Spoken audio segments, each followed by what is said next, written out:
animals that are washing up in the shore and are in a sense kind of the martyrs.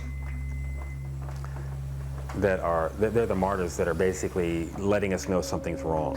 It's a new technology. It's an enormously loud technology, unlike anything that we've ever seen before. And it poses unique risks to the ocean ecosystem.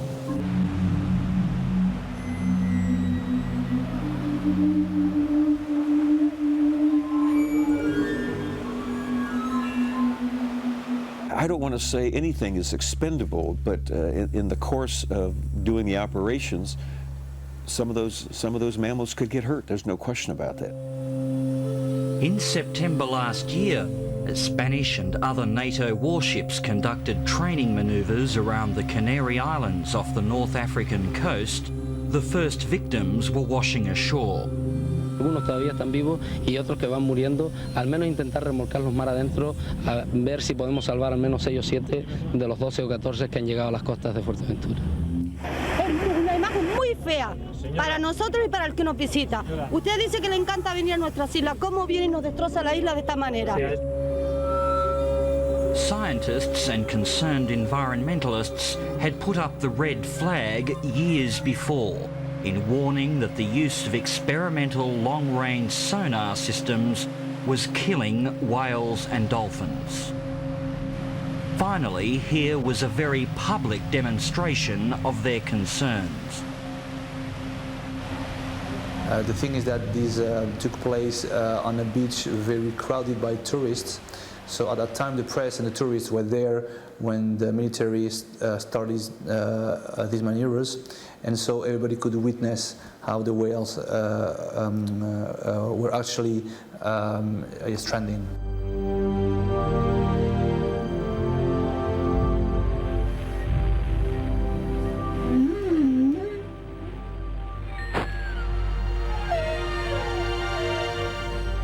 Whales and dolphins are acoustic animals.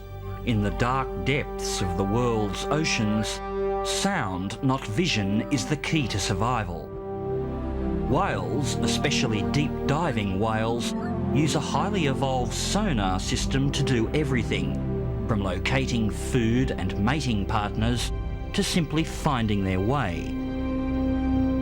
But human-generated noise is putting them at risk. The more noise we put in the ocean, the more we affect the way to communicate and to orientate in the ocean, and this means that we are compromising their survival, we're compromising the way they look for their food, we're compromising the way they breed. In the last 25 years, it's increased, anthropogenic noise levels have increased tenfold. Michael Stocker is an acoustician, working on everything from audio engineering Hollywood blockbusters to measuring noise levels under the ocean. He's concerned that if the US Navy gets its way, thousands of whales and dolphins could be deafened, leading to more mass beachings. So the sound that they're proposing using will be throughout 80% of the oceans.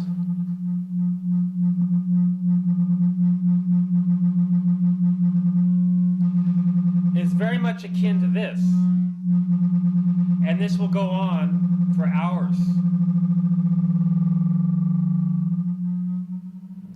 They have what they call a ping, which is a 100-second duration blast of that, but that will be going on for 40 hours a month. When we first heard about it, it was almost too unbelievable. The idea that we've now developed this technology so powerful that it could literally light up an entire ocean basin with sound. California-based environmental attorney Joel Reynolds first learned of the US Navy's secret plans nearly a decade ago when he heard rumours about the use of a new low-frequency active sonar system. In the summer of 1994, an exercise called Magellan 2 had been undertaken off the coast of California. Nobody knew anything about it. It wasn't publicly disclosed. It was a top secret activity of the US Navy. And it involved testing of a very loud new submarine detection system called low-frequency active sonar. So I began to investigate. There was no information publicly available at that time, but we pulled together what we could. Soon the Navy decided to come clean.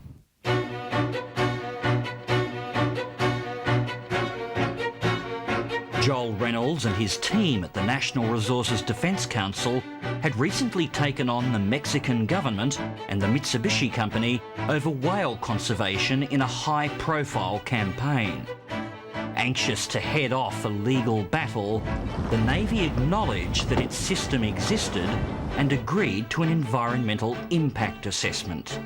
The U.S. Navy has recently developed a new type of sonar called LFA, or low-frequency active sonar, to detect enemy submarines that might threaten our national security.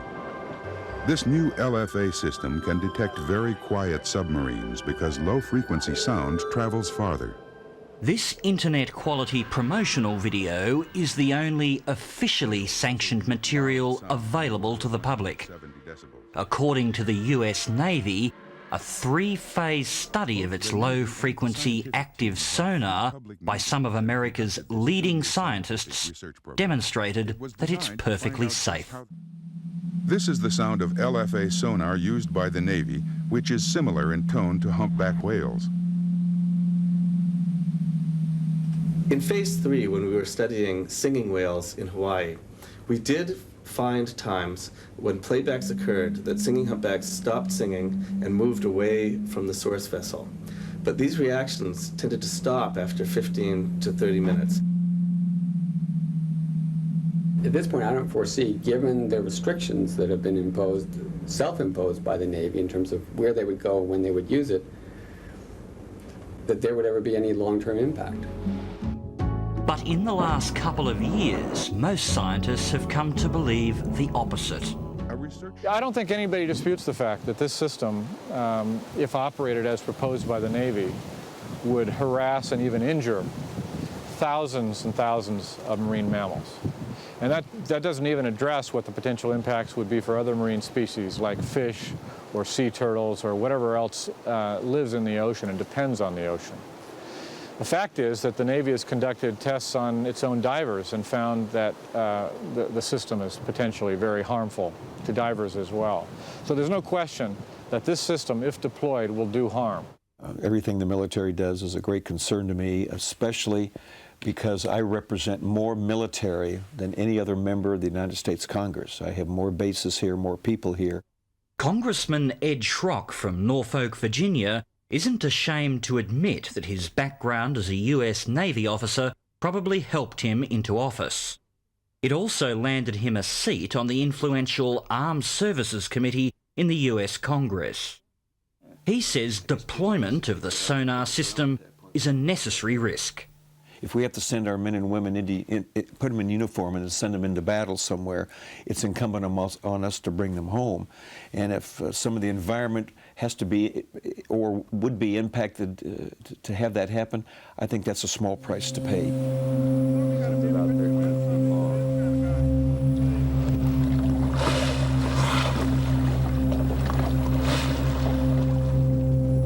These pictures were taken by a whale researcher in the Bahamas on March 15, 2000. A rarely seen beaked whale flounders in distress.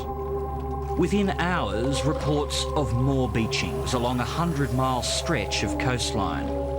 16 in all, 13 of the deep-diving beak whales, 2 minke whales and a dolphin.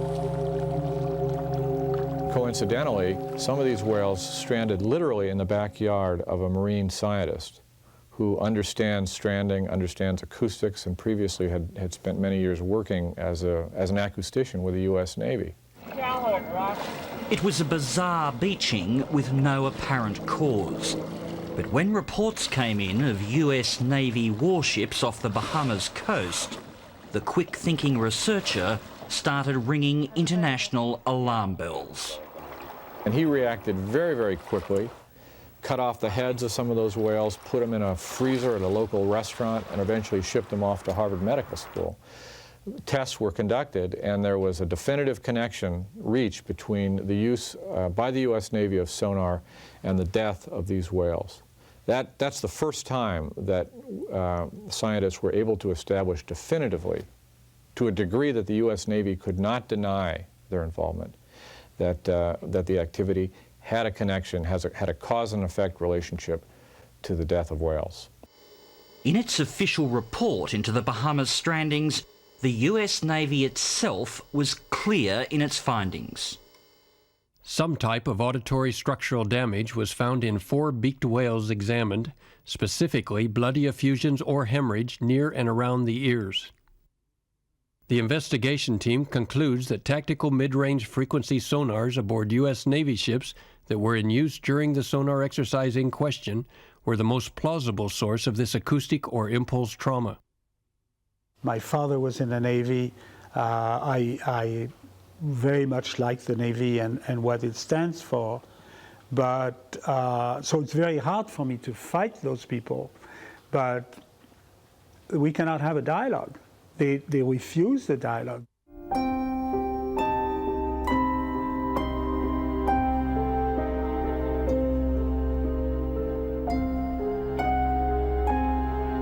Jean-Michel Cousteau is possibly the world's most famous living diver and a well-known friend to whales of all descriptions.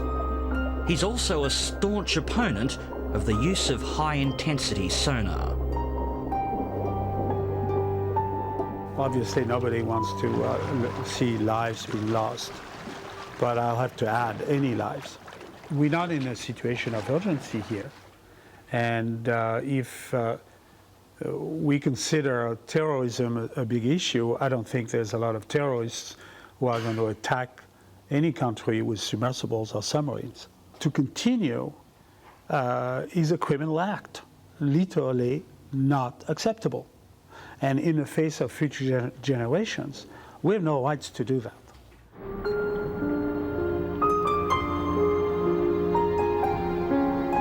Just a few months ago, I picked up a garbage bag at sea, and it was one of the major United States aircraft carrier that had dumped the bag overboard, and they didn't even have the good sense of destroying the equipment that was in there.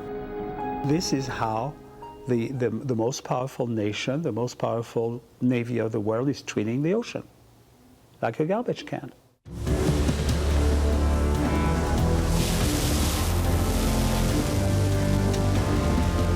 But in July last year, the US Fisheries Service gave the Navy the go-ahead to implement the global sonar system in 75% of the world's oceans.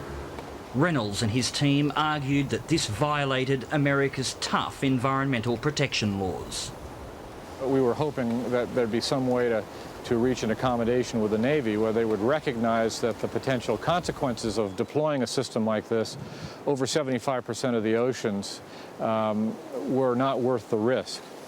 That this system simply was not technologically ready for global deployment. Unfortunately, we could not reach a meeting of the minds on that. They decided to go forward, and we really had no alternative but to sue, and that's what we did. Backed by the National Resources Defence Council, Joel Reynolds, Jean-Michel Cousteau and a handful of concerned environmental groups took the Navy to court in August last year, arguing that it was in breach of the Environmental Policy Act. With Reynolds' lawsuit barely lodged, more evidence of the dangers of high-intensity sonar was soon broadcast on news pictures around the world. With NATO naval frigates deployed offshore, this mass stranding on the Spanish-administered Canary Islands offered damning proof that high-intensity military sonar did kill. The victims were the same as in the Bahamas, the rare, shy, deep-diving beaked whales. Es increíble que hoy en día digamos que estamos en Europa, que estamos y tengamos pues el espectáculo que estamos viendo todo el mundo, ¿no? Es increíble pues ver miles de personas que están ahora mismo pues sin saber qué es lo que está pasando aquí. Vemos todos estos barcos enfrente, vemos los submarinos aquí a 600 metros, vemos los animales mamíferos llegando y muriendo a la orilla. In the Canaries, what we have is something happened, and we do think it's a sound source, which produced lesions in the whales present in the area, and the same source produced the same lesions in all the whales present in the area, which can only be explained by an acoustic source. Researchers on the University of Las Palmas team knew that this was the first chance to obtain fresh evidence of the cause and effect between sonar and whale deaths. Samples from the Bahamas stranding had been frozen, not ideal for definitive results. Responding quickly, heads were cut off 7 of the beaked whales so that their ears could be extracted and studied. It was down to the team vet, Eduardo de Golada, to get the first results.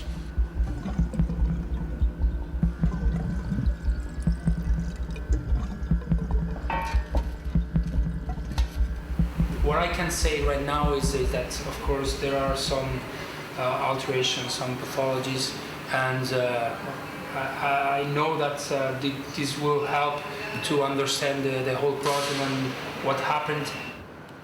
What Eduardo found was the first conclusive proof that high-intensity sonar had inflicted severe tissue damage to mammals' brains and ears, which caused them to beach themselves. Well, no, it's not normal. I mean, it's not normal. No. The Canary Islands are heavily reliant on tourist dollars, including a big whale-watching component. So dead whales are bad news. So seriously did authorities take the matter that at the sign of the first stranded whales, the military exercises were halted and prosecutors opened a criminal investigation.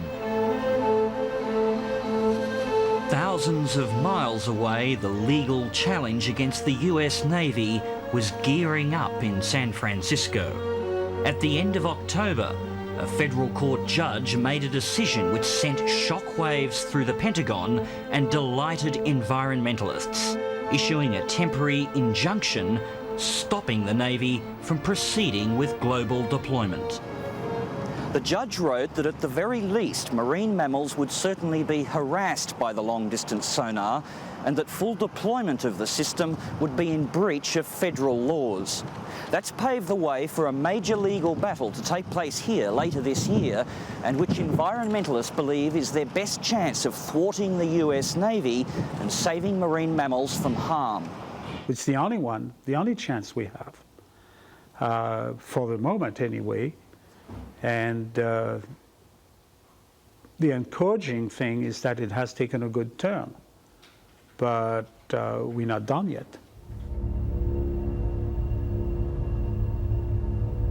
And the US Navy is not done yet either. If they can't beat the law, they may simply change it. The Pentagon has mounted a campaign to change America's tough environmental regulations. What they're seeking is exemption for the military from all environmental controls.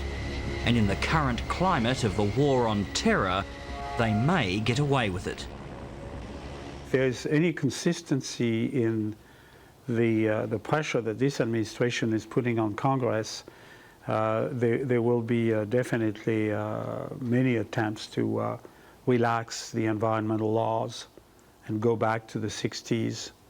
And it's very scary because it's 20 or 30 years of very hard work on the part of a lot of good people that is being slowly dismantled. I think the military, frankly, are the best stewards of the environment of any group I've ever known. It's just amazing some of the things they do, and people don't, by and large, understand that, but they do. They are not going to go out and intentionally harm it. But we're in a wartime environment now, which could extend well beyond Iraq. You know, it's in Afghanistan, and if it goes beyond Iraq, and it probably will, all these things need to be taken into consideration, and some easing of regulations might have to be enacted in order to successfully bring this to a conclusion.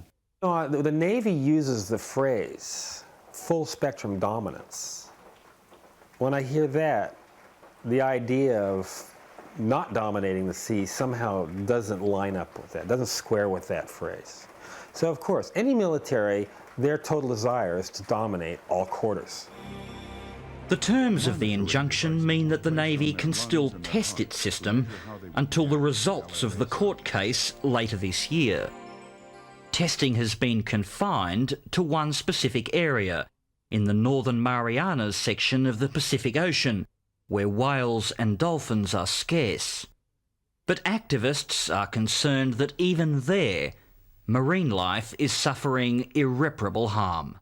They chose that area because it wasn't particularly productive in terms of what they call productive in terms of whales and dolphins, but there are a lot of other sea animals that live there. There's a good probability right now that that program is deafening unbelievable amounts of life in the deep, deep sea. We're talking about 35,000 feet deep in some cases, and we will never know. You can restore the environment in many cases. You can never bring back somebody's son or daughter, and you don't want to have a lot of body bags coming home, as we had in Vietnam, and we did. And of course, you can imagine they tore the daylights out of the environment in Vietnam. But we don't want to do that if we can avoid it. But I think the safety of our men and women in uniform has to be paramount.